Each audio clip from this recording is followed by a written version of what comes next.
Hi, everyone. Good afternoon, if you're on the East Coast, anyway. Thank you so much for joining us. My name is Jenny Koch, and I'm a Senior Associate and Planner with Roadside and Harwell. But today I'm representing the Sustainable Communities Division of APA, the American Planning Association, who is hosting today's webinar. And we're excited to say today is our first webinar of 3 that celebrate our award winners from 2020. More about today's projects in a second, but the people joining us are representing the Boston Coastal Flood Resilience Design Guidelines and the GeoMicroDistrict Feasibility Study. First off, thank you so much to our sponsors. That's why we can do these webinars. We have a great set of sponsors.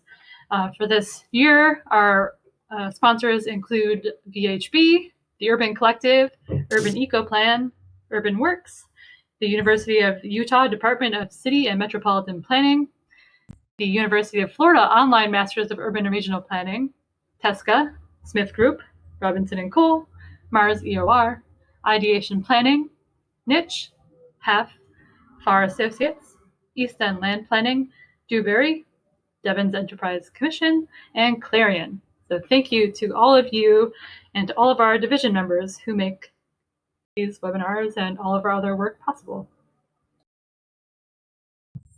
If you want to learn more about the division, you can check out our website or social media.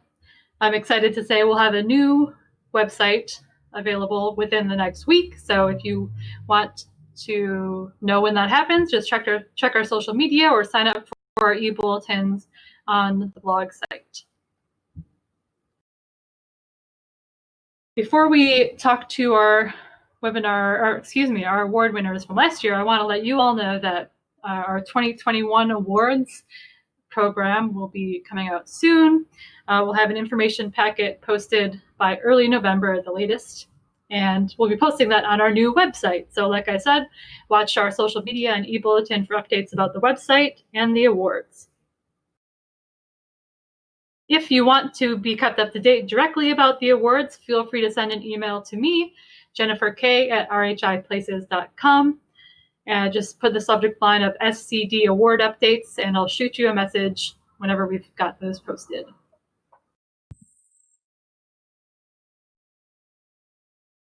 Okay, on to today's event. As I said, we are talking to some of our award winners from 2020, from the 2020 SCD Awards for Excellence in Sustainability. And this is the first of 3 webinars where we have some folks representing these projects. The other 2 are happening on the 5th of November and the 12th of November. But today we are excited to have, as I mentioned, people representing the Boston Coastal Flood Resilience Design Guidelines team, as well as the GeoMicroDistrict Feasibility Study team. So I'll introduce all of these speakers briefly now. Matthew Littell is a principal with Utile.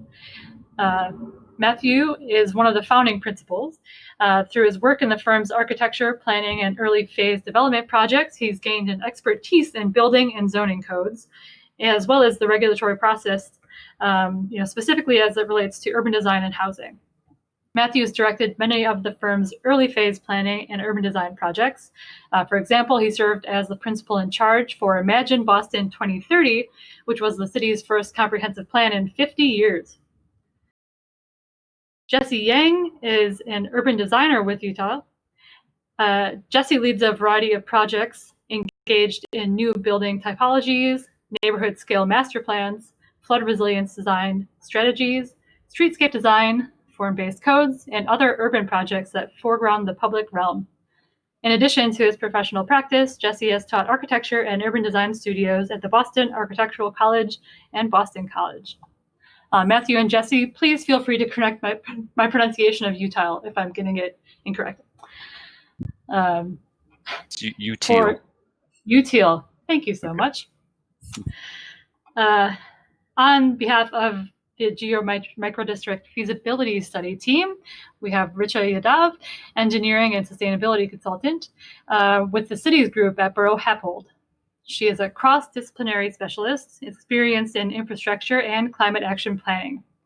Richa is dedicated to supporting cities and regional governments with their climate and energy policy initiatives, focusing on distributed renewables, energy resilience, and building decarbonization.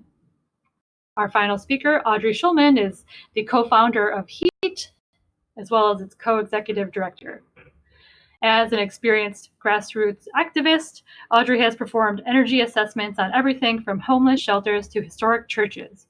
She has also led HEET's work on gas leaks by mapping the utility reported gas leaks across Massachusetts. With the Metropolitan Area Planning Council, she led the fixourpipes.org study to find how to fix gas leaks faster and at less expense through increased municipal and utility coordination. She's also the author of 5 novels, which have been translated into many languages. So those are our speakers, and they can tell you more about their backgrounds and their projects in just 1 second.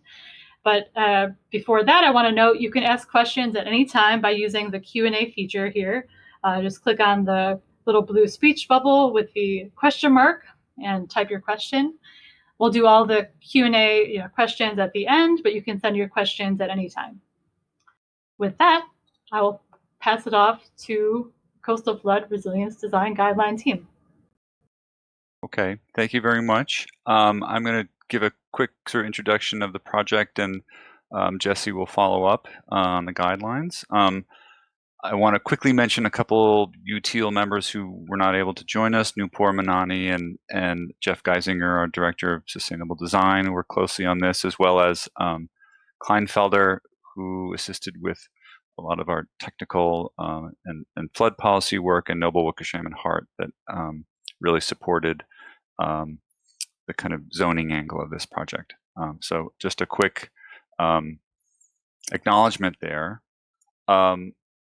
The plan really follows a much broader planning infrastructure of resilience planning that sort of started with Imagine Boston 2030, which is the citywide plan, and Climate Ready Boston, which was also in the works.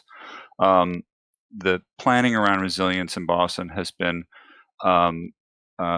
very rational in terms of starting big and moving down into smaller and smaller sub areas to begin to piece together strategies that make sense for our kind of diverse and complicated shoreline.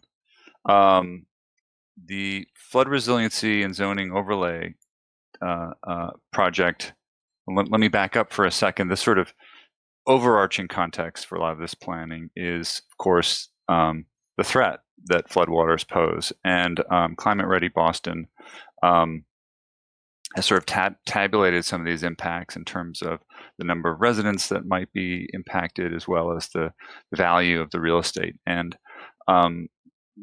this is a high-level summary, but the numbers are really quite real. And so we have a little bit of time to get this work done, but as they say, the pressure is on.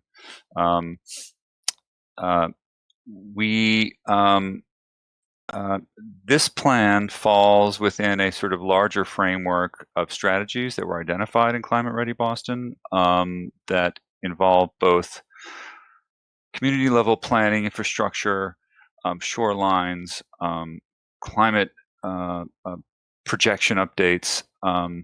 We fall into this category here, which is adapted buildings, which is what are the right sets of policies and tools to make sure that the built environment is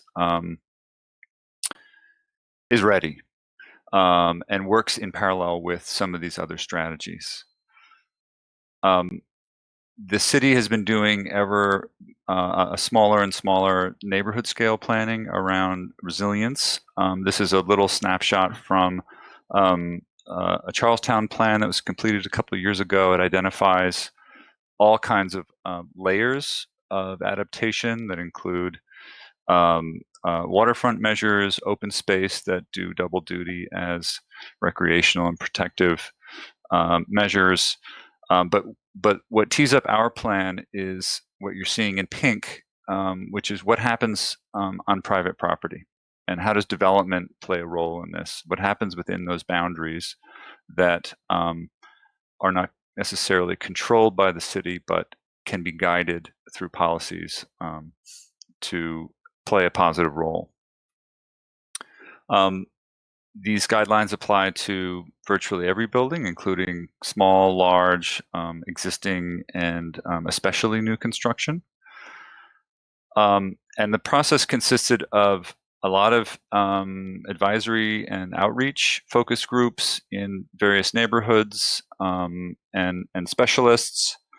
And then the work really went into sort of two categories. One is the sort of zoning and regulatory recommendations that would be used to execute this tool or to enforce it or to incentivize it.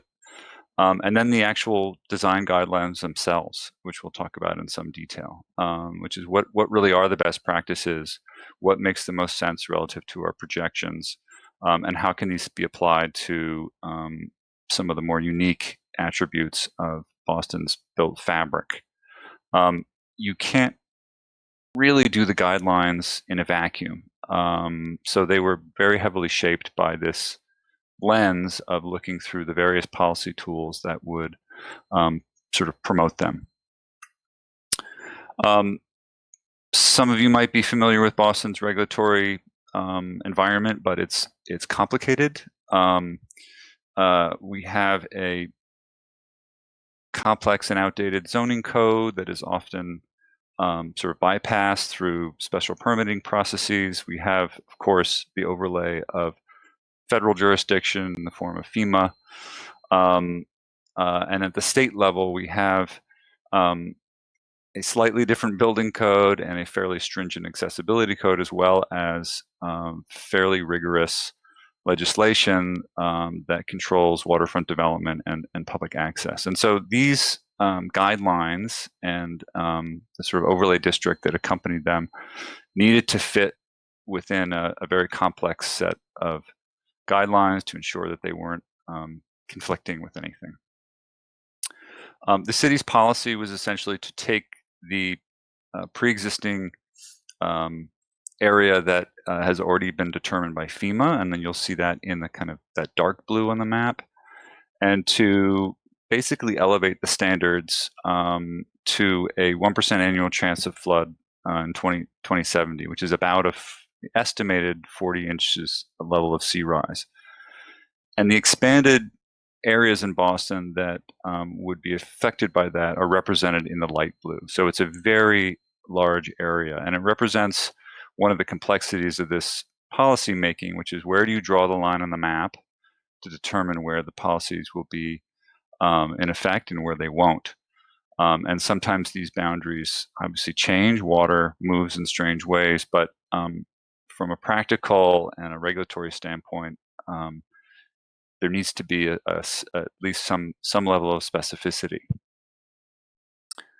And this is a nice overlay that shows Boston's original landmass, and it's not a surprise that these areas are mostly places that were filled over the centuries.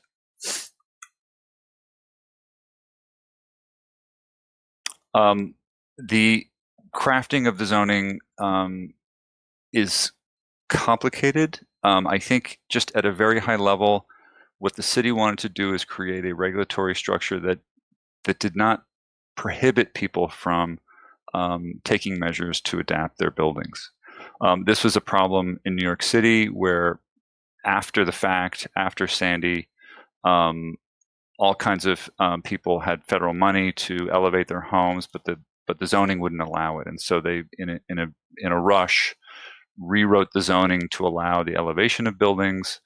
The other major theme is how aggressive is this, and can it happen in sort of tiers?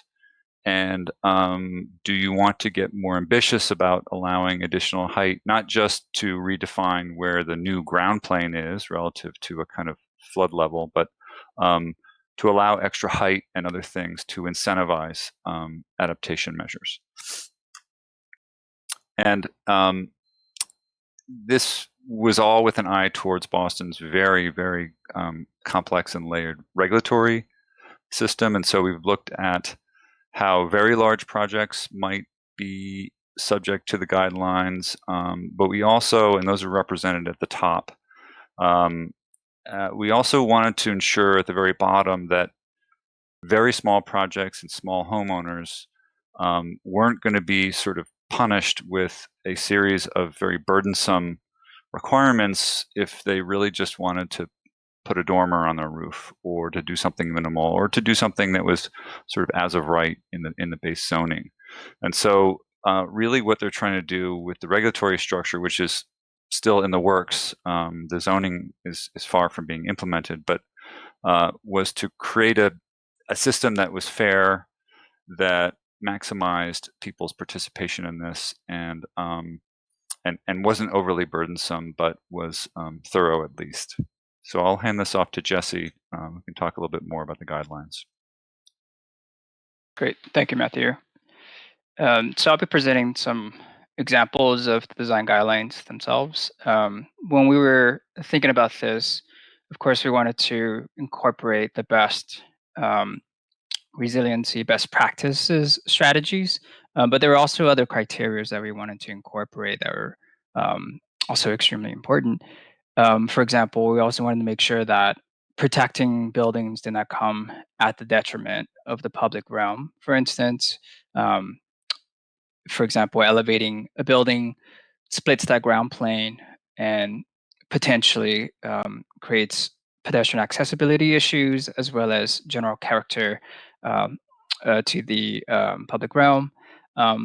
We also wanted to incorporate what we call sustainability co-benefits, where adopting or adapting your building might present an opportunity to also upgrade its energy efficiency, for instance. And we also wanted to make sure that the resiliency strategies also would be compatible with future district scale solutions, such as the elevation of a nearby road or adjacent right of way. So the design guidelines are split into two chapters. The first are sort of standalone strategies, and the second show how they might combine for specific building typologies, very common to the Boston context. This is an example from the design guidelines document. We realized that the intended audience would be very broad and ideally so, from professionals in the development industry to property owners to educators to designers, etc. So we wanted to make sure that this was as clear and legible as possible. Every design guideline strategy is laid out on one spread, as you can see here, where the name of that strategy is on the top left in blue, in this case, wet flood proofing. We also want to include annotations and nods to different aspects, such as what it would apply to in terms of its applicability, what cost estimates might be further down, what public realm considerations should be included, as well as additional resources. And then on the right, we wanted to have graphics and diagrams illustrating that specific strategy highlighted in the magenta that you see there. And the blue that you also see highlighting those diagrams represents what Matthew was speaking about, what we call the SLR DFE, the sea level rise flood elevation, that future flood elevation, accounting for the 40-inch of sea level rise. I won't get too much into the technicals here, but flood proofing is kind of a term to protect against flooding for spaces that are non-habitable, such as on the ground floor in the basement. There are two types. There's wet flood proofing and dry flood proofing. Wet flood proofing sounds a bit like an oxymoron, but it basically allows for water to enter the building in spaces that are meant to be floodable. A big reason why is to balance what's called hydrostatic forces, pressures that might exert an unbalanced amount of structural load on one side if you're attempting to keep that water out through these flood vents that you see on the bottom left here. Dry flood proofing is an attempt to hold back that water through flood shields, flood barriers, different kinds of membranes like that. The diagram on the right here represents a building with sort of a retail on the ground floor that have flood channels or flood shield channels installed or pre-installed into the building's fenestration, and then the flood shields are hand installed in preparation for a storm event. I present both of these flood proofing strategies because they repeatedly show up in many of the other strategies. These next couple of slides speak to different ways or strategies that are around elevating a building. We've seen examples of this, especially on coastal communities, where the best strategy here is to elevate the whole building and then use flood damage resistant materials below that flood elevation and essentially allow water to pass under. If you were to, for example, create storage spaces, that's where you might want to wet flood proof that with flood vents that allow water to just seep and come in and go pass right through so that it doesn't create any kind of structural challenges to the building. You can elevate also by extending the foundation by which a building's on. On the bottom left here is an example from Meyerland, Houston, where a building was elevated or a house was elevated on an extended foundation, along with other critical systems like its kind of HVAC condenser and flood vents are also installed. And then just a third illustration of another strategy to elevate specifically for a new construction is to elevate from the beginning on structural fill, and then using that as a strategy to have your first floor elevation above that flood elevation and then sloping up to that first floor elevation. So those are some examples of elevating the whole building. Whereas in moments where you can't do that, particularly with existing buildings, there might be a strategy where you elevate just the interior floor and find strategies to provide circulation up to that elevated interior floor. That could be on the outside of buildings where space allows for that, and that could also be on the inside of buildings where you come in at grade to the sidewalk and you figure out a strategy to elevate to that higher first floor elevation. Again, one thing was really important across all of these strategies is the consideration for the public realm. Not only that it does not detract from it, but where feasible that it might contribute and enhance the public realm. In a building like this that is set back from the street and the interior floor, first floor elevation is elevated to that flood elevation. A series of ramps and public seating and vegetation and planting, for example, might, of course, functionally allow for a way to get up to that elevation, but also become a public amenity along that sidewalk. This is, of course, one illustrative example. There are several others, along with other photos that we included in the document. For example, on the top left, providing for public seating, or in the middle there, providing for outdoor dining, so really activating that edge against that building if it's sort of against the retail storefront. And also examples for smaller buildings like single or two family houses on the bottom.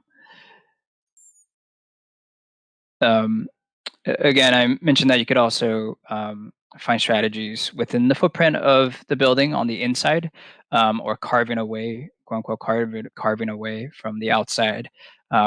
Two strategies here for two different scales of buildings. The diagram on the top right speaks to a smaller building where there might not be space for ramps to provide that accessible connection to that elevator first floor elevation.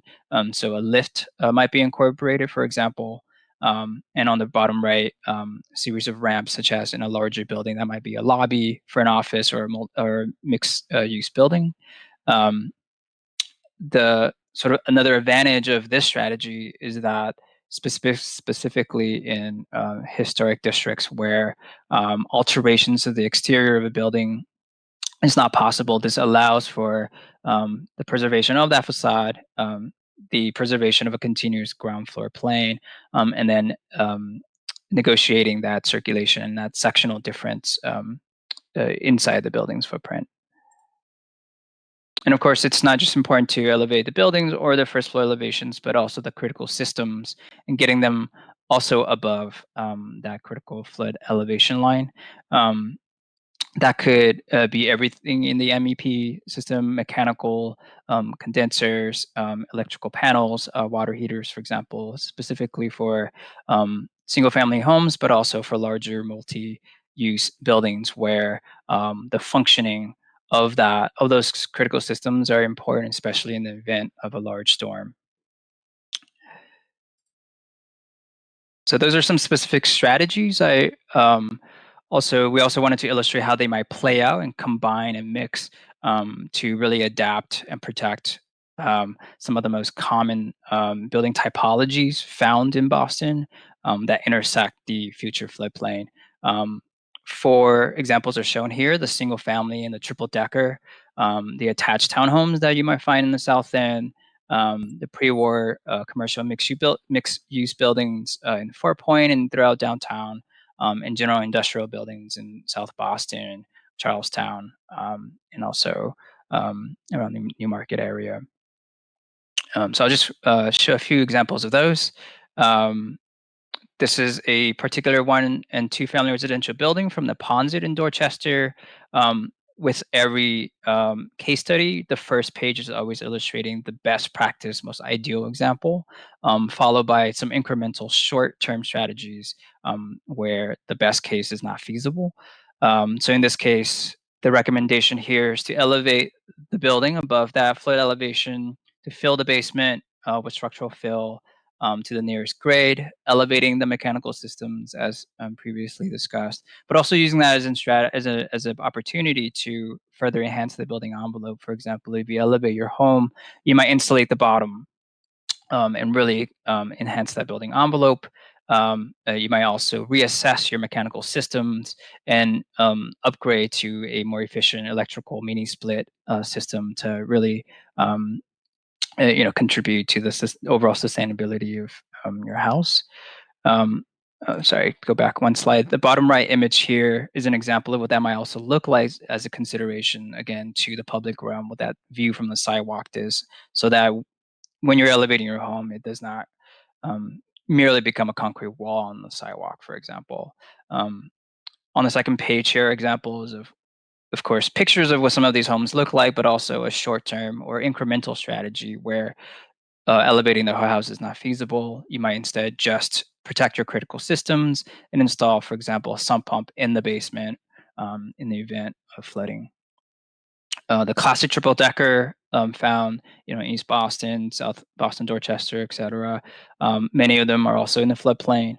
Again, best case strategy here is also to elevate that first floor elevation above the flood elevation, fill the ground floor, elevate your systems. But again, in the event that that's not feasible, there are incremental strategies and other short-term strategies, such as in the bottom right, encasing your systems, your furnaces, boilers, and other critical systems in sort of a bath tub-like encasement to protect that from flow waters, sealing the basement floor from inundation, for example, and adding sump pumps. Just 2 more slides here. A pre-war mixed-use building found in Fort Point. These are heavy masonry buildings with heavy timber construction or concrete construction that often have the advantage of a taller first floor that might afford the opportunity to elevate that first floor, only keeping the facade intact, particularly when they're historic, and again, elevating to that first floor elevation and bringing again the systems to the roof and off of the ground floor or the basement.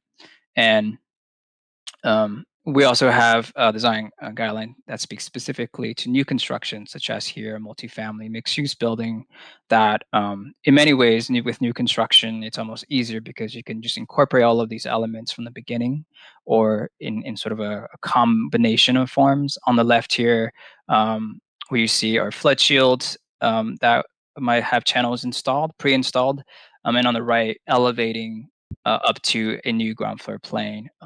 And then in the section vignette here, the creation of a resilient set of elevators in the course of a storm event.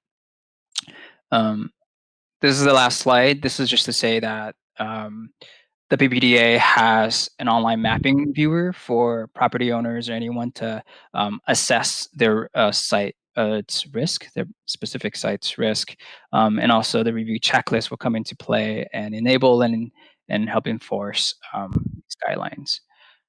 So that's it. And we look forward to questions at the end of these presentations. Great. Thank you so much, Matthew and Jessy. Not only really great content there, but such a clearly laid out document that's really visually engaging and clear. So thank you for walking through that. I want to note before we move on, the Boston Coastal Flood Resilience Design Guidelines was the winner of the Awards for Excellence in Sustainability in the Policy, Law, or Tool category. And then next up, we have the winner in our Energy category. And this was actually a new category last year. So we're excited to have them here to talk with us. So with that, I'll pass it off to Audrey and Richa. Oh, thank you so much. I'm Audrey with HEET. HEET is a nonprofit that doesn't accept money from industry, either gas or geothermal. We get our funding from foundations, donors, and sometimes the government. Next slide. So here in Massachusetts, we have the second oldest natural gas infrastructure in the country. The top image here is a detail of a national grid map showing two pipes still in use in downtown Boston, dating back to the 1800s. And you can imagine pipes that old are going to leak. So the bottom image there is of a survey in Boston showing over 3,300 gas leaks. And the problem with gas leaks is, of course, at times they can explode. And the second problem is if the leaks don't explode, then the gas, before it is burned, is overwhelmingly methane, a really potent greenhouse gas. From an ongoing Harvard study, we know the amount of unburned gas in the atmosphere over Greater Boston is equivalent, because of the greenhouse gas potency, to the emissions of all of our stores and businesses. And finally, you should know in Massachusetts, we're really concerned about safety with gas since the 2018 Merrimack Valley gas disaster. This was an event where a major pipe feeding several towns overpressurized from 0.5 pound per square inch to 75 psi. The regulator on every appliance blew, started spewing gas. There were fires, explosions, a guy was killed, and over 5,000 families had to flee. Many were without heat for months. So as you can imagine, this is an issue. Because there's no slide there? Are you see? Okay, there we go. So because of both safety and emissions, 1/4 of the pipes in the state are currently slated to be replaced by the utilities over the next 20 years. This map shows some of the utility reported work sites planned. The total cost will be, the total cost will be greater than the current depreciated value of the entire system. This huge cost is in direct conflict with our state mandate to reach net zero by 2050. Past 2050, we're not going to be using gas. So as customers move off of the system, the remaining customers will have to shoulder more of the cost of these pipe replacements, until the only people left will be those who can't afford to replace their heating system. So these are stranded assets being dug into the ground now. So at HEET, we decided to test the viability of pruning back the gas infrastructure rather than replacing it, to switch it out for a system we want for the next century, a safer and lower emitting one. We wanted to find out if networked geothermal might work in the state. The aim was to have the gas utilities own and maintain these systems as an alternative business model. And when I say geothermal, I don't mean going down 10,000 feet into lava. I mean shallow boreholes into the earth just beneath our feet. The temperature of the ground here is always in the 50s, very close to the temperature we want in our homes. The heat pumps can then exchange thermal energy, both heating and cooling from that ground. One example of a system like this can be found at Colorado Mesa University. The system there has boreholes that are connected by a shared loop of ambient temperature water. That shared loop moves the thermal energy between the buildings. If one building is cooling, then it returns the water into the shared loop hotter. Another building can then pull that shed heat off the system. Or if the energy is not needed, then it can be stored for months or years in the boreholes. This system at Colorado Mesa has grown over more than a decade. The larger it's grown, the more efficient it's become, since there's a greater diversity of energy needs on the system. And now I'll turn it over to Richa. Thank you, Audrey. Good afternoon, everyone. Thank you for joining us with this presentation. My name is Richa Yadav. I'm a consultant with Buro Happold Engineering, which is a global engineering consulting firm. And I'm joined today by my colleague, Adam Friedberg, who leads the city's practice at Buro Happold. So when he reached out to Buro Happold and asked us to conduct a feasibility study, one of the first questions that you find yourself asking about geothermal systems is, how do you assess the feasibility of a humble device like the heat pump at a statewide level? In short, where do you start? So as Audrey just explained, ground source heat pumps use the ground as a thermal resource. Now, when we say the ground, it can mean the soil and the bedrock buried within the ground, and it can also mean the water that is stored within the ground. So the very first thing that we had to do is first understand the various thermal properties of the groundwater and surface water in Massachusetts, and understand how much of this land area is available for installing the shared loop that Audrey explained for the Colorado Mesa. Now, this area is determined based on the land use conditions, like how much right-of-way is available, what is the building size, lot size, and these factors can be very hard to generalize at a statewide level. In addition to the supply that is determined based on the thermal sources, you also need to understand the building energy demand that has to be met by these ground source heat pump systems if we are to remove and replace gas pipes with geothermal loops. So to begin this preliminary analysis, we first looked at the different geological and hydrological characteristics of the thermal sources. To do so, we first looked at the different geothermal technologies that are common. I'll just give you a very brief overview of these technologies. Ground-coupled heat pumps are basically systems that use an ambient water loop that is buried within either like a vertical borehole or a horizontal trench and exchanges heat with the ground. Groundwater heat pumps, as the name suggests, uses one or more wells to extract and reject groundwater, thereby exchanging heat with the building. As for surface water heat pumps, they use water directly from an open water body. It can be a lake, a river, or it could be a series of submerged coils that exchange heating and cooling. So for each of these technologies, you have to look at the different characteristics of the thermal source in question. To understand these properties, we conducted a very, very comprehensive GIS analysis. As you can see on these maps, we looked at the different bedrock types that are prevalent in the state, the different soil characteristics, and the depth to these different soil conditions.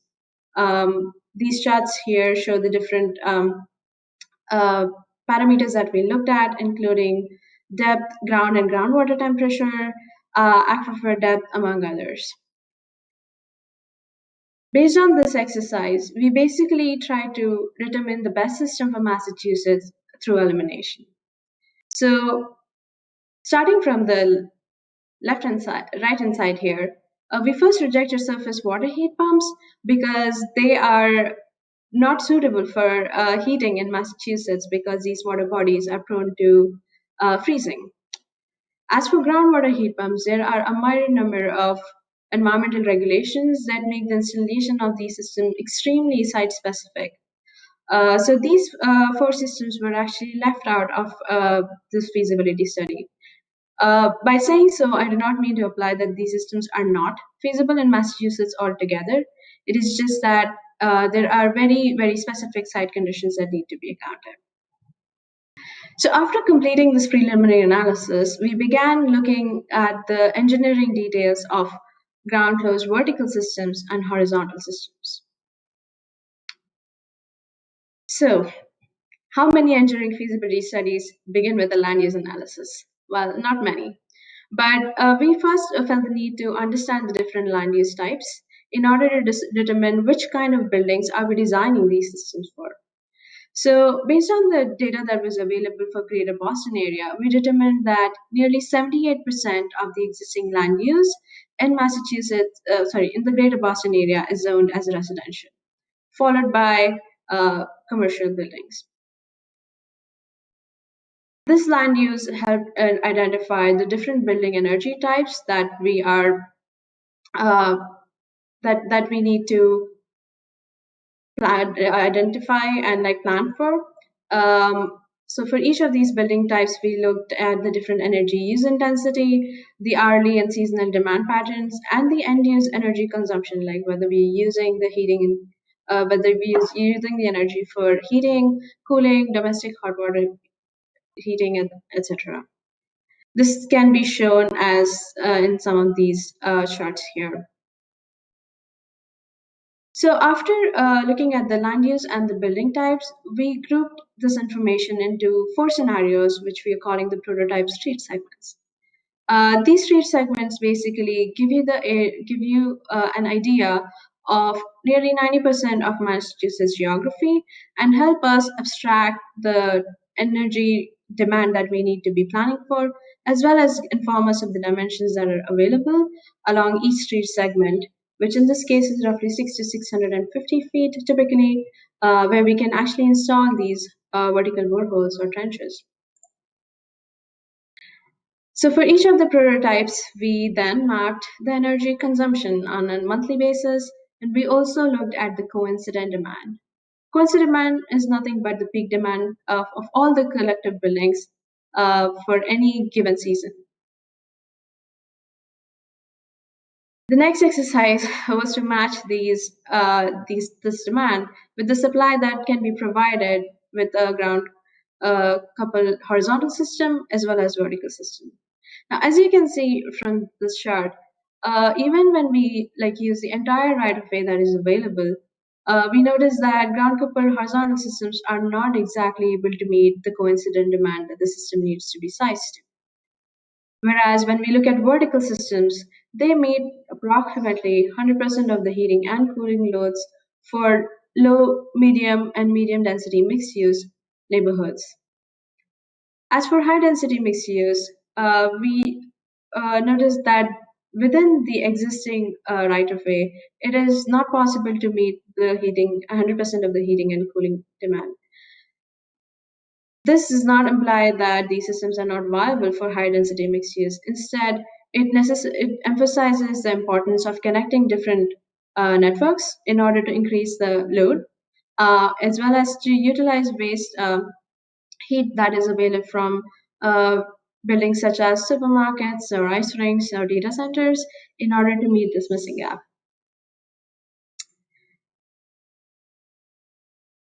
Next, I just want to give you a snapshot of what installing these vertical systems would look like if you were looking at an existing right-of-way. We do have to keep in mind the various underground infrastructure in order to avoid any potential site conflicts. You do not want to mess up other systems that exist in the right-of-way. So after completing this engineering feasibility study, we looked at the economic feasibility of these systems and focused largely on vertical systems. Now, one key thing to keep in mind is that because we did not have the rate case for how much it costs to deliver thermal energy instead of gas, it was important to just look at the cost breakdowns. So for this project, we assumed that anything that is installed before the meter would be borne by the utility. This might include installation of different equipment, the installation of pipes, the management of these systems, and other permitting costs that would be handled by the utility. Anything that's behind the meter is assumed to be paid for by customer. In this case, it may include energy efficiency retrofits that may be needed, any electrification related costs that could either mean cost of conversion from gas to electric and the purchase of new electric appliances. In the interest of time, I'm just going to talk to you about one prototypical street segment, which is the medium density mixed use PSS, which has roughly 16 multifamily homes and 2 commercial buildings. And if we were to install 30 boreholes that are 500 feet deep, which is the maximum that is permitted in Massachusetts, we would be looking at an installation cost of roughly $500,000. The restoration conversion costs could vary depending on the quality and of the unit and the year of construction. But the commercial conversion costs may be a bit higher and may again vary depending on the type of commercial building in question. The key thing to highlight here is trenching and drilling costs make up nearly 60% of the overall installation cost. But these costs can be shared with the gas company and perhaps even other public work agencies, especially when they're trying to replace any existing infrastructure that is located in that right-of-way corridor. So with that, I will hand it back to Audrey to discuss the conclusions. Great, thank you so much. And I just want to correct one thing. It's 500 feet is not the maximum feet borehole is not the maximum allowed in Massachusetts, but that's the point at which you need a permit. So we could go much deeper and get more energy in places like, for instance, the high density mixed use.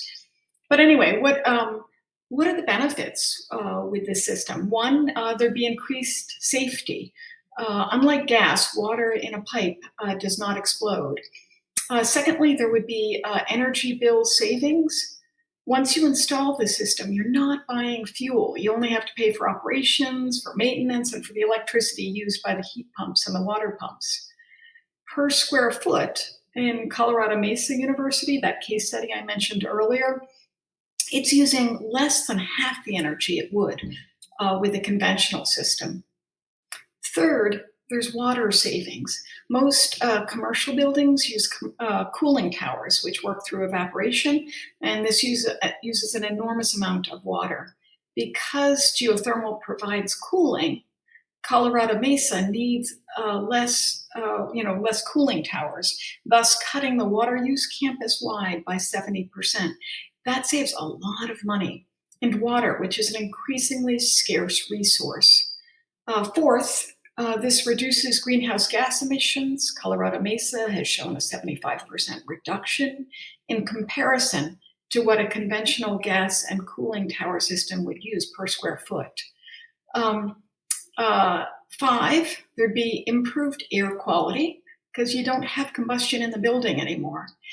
And finally, if the utilities install this system, they will go straight down the street, installing it for both high-income and low-income residents and spreading that cost out across everyone over decades.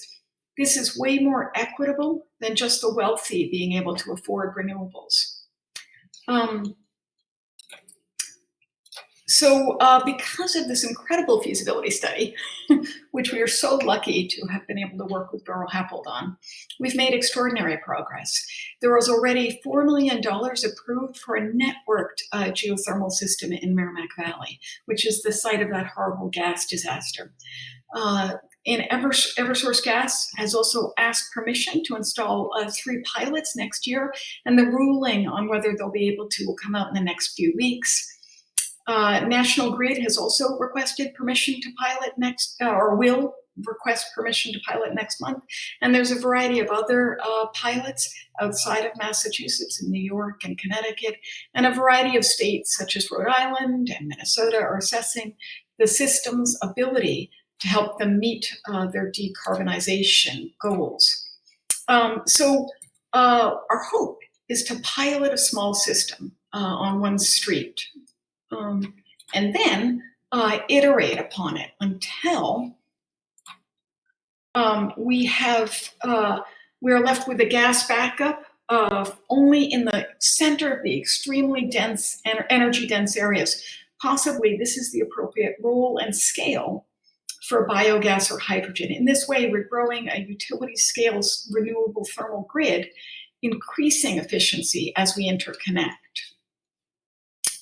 HEET's also created an amazing research team for the first pilots, including Buro Happold.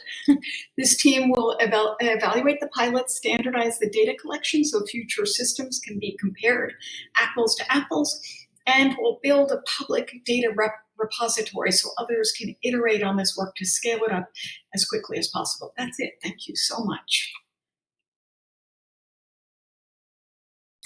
Great. Thank you to everyone, to all 4 of our speakers, to very different projects showing some really great results. So thank you so much.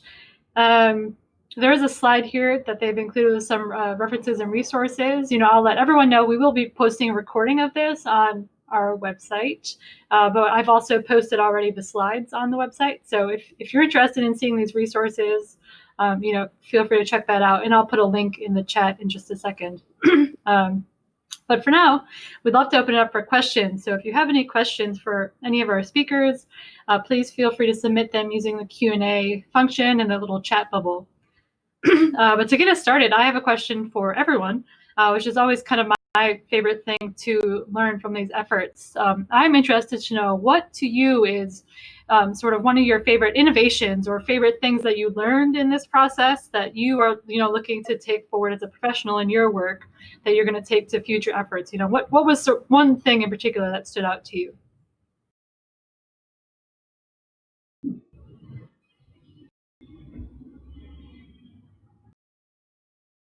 I was thrilled by how much energy we could actually pull, that we could meet the majority of the energy use needs in a significant portion of the state here in Massachusetts.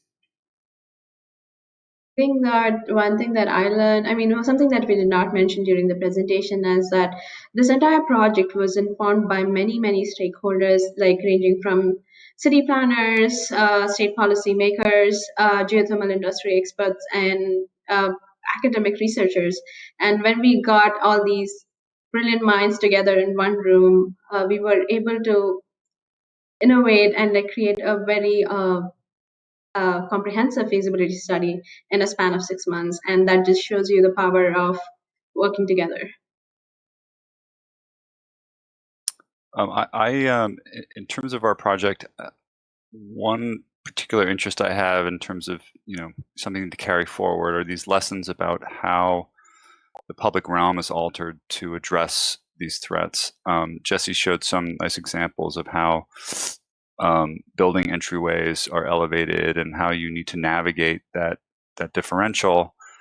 And I think of these resilience measures not just being a kind of protective measure, right? We could just put a wall around ourselves, but are actually a great opportunity to kind of enrich the public realm and to create a much more complex and nuanced set of relationships between public and private space.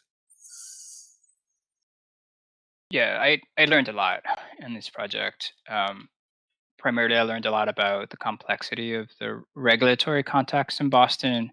When we set out to study how to adapt different kinds of buildings in Boston, we literally picked different buildings within neighborhoods and really try to zoom in on what adapting those buildings might look like, what barriers, regulatory barriers and checkpoints might you hit, whether it be with historic preservation or zoning or finance, etc. So it was really enlightening. I learned just a lot about all of the different regulatory aspects along that. Great. Well, thank you, Tal, for sharing those thoughts. It's interesting to hear. They all make a lot of sense. We did have one question posted for the GeoMicroDistrict team. The question was, do you think poor households will be able to afford the retrofits needed to switch away from gas, and how to address that issue? Any thoughts on that? Yeah, so what our hope is to be able to do securitization in the end, which is a fancy way of getting lower cost funding than in the traditional way through investors. so that it goes from a 7.5% interest to a 3.5% interest on average. And with that 4% savings, be able to use some of that money to help pay for the retrofits in low-income homes, as well as to do job retraining for the gas workers, which luckily the systems are very, very similar, so there would be minimal retraining needed for the gas workers. And we're actually in conversations with the Steelworkers Union about this. They actually like it, which is sort of amazing. I think another thing to add to Audrey's point is that we as a society are moving closer, like more and more towards electrification, and we cannot leave the low and medium income households behind. And one thing that this feasibility study flags is that we, irrespective of how we electrify, we need to invest in retrofitting our homes in order to be efficient. And I think this necessitates some support and funding from the state and regional government entities. Great. Thank you for that, both of you. I just posted for everyone in the attendee chat a link to our website where we're posted the slides from today, and we'll post a recording there in the next day or so, so everyone can check that out. Let's see here.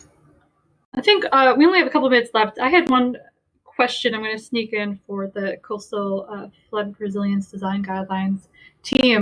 As I mentioned at the end of your presentation, I was so struck by the graphics that you had and sort of how you laid everything out. I think we need documents that are laid out like that so we really can communicate our message. And I'm just wondering, did you develop those and use those when talking with the general public about the guidelines? Did you sort of talk about things very graphically, or sort of how those graphics came about?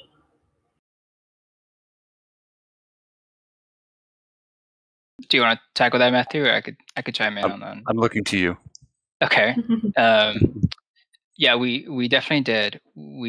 That was also kind of a side innovation in this project at Utile. With every project, we also, we always foreground clear graphics, and we also always take every project as an opportunity to, where feasible, invent on the clarity of graphics. This is similar to some things that we've done, but also with the way that the adaptation measures and resilient designs are highlighted, we really wanted to play that up as a graphic technique in these series of illustrations. We definitely presented them at all of the stakeholder meetings with different advisory groups, with different communities that we had presented and brought these resiliency design measures to. So yeah, absolutely. And I think especially rewarding for me, this was a strategy done through a particular software named Rhino that really facilitated this kind of graphics in a fairly time efficient way, but also preserved a lot of the clarity that we wanted to emphasize. Yeah, and I think just a quick follow on to that is that the guidelines, are both full of carrots and sticks. They're meant to enforce, but also to guide and to incentivize. And so, as Jessy mentioned, they were meant to be legible to a broad audience, people who were really looking for base levels of instruction to very sophisticated development teams and everything in between. And so it's really about striking the right balance between simplicity and complexity in terms of how it's presented. Yeah, agreed. Great. Well, thank you to everyone. We're just after 2 o'clock here, so we'll wrap up. But if you want to contact any of our speakers, please feel free to reach out. You can also reach the division at the information that you see there below. But thank you, everyone, for your time today, and we hope to see you soon. Thank you. Thank you. Thank you. Thank you, Jay. Thank you, everyone. Bye-bye. Bye.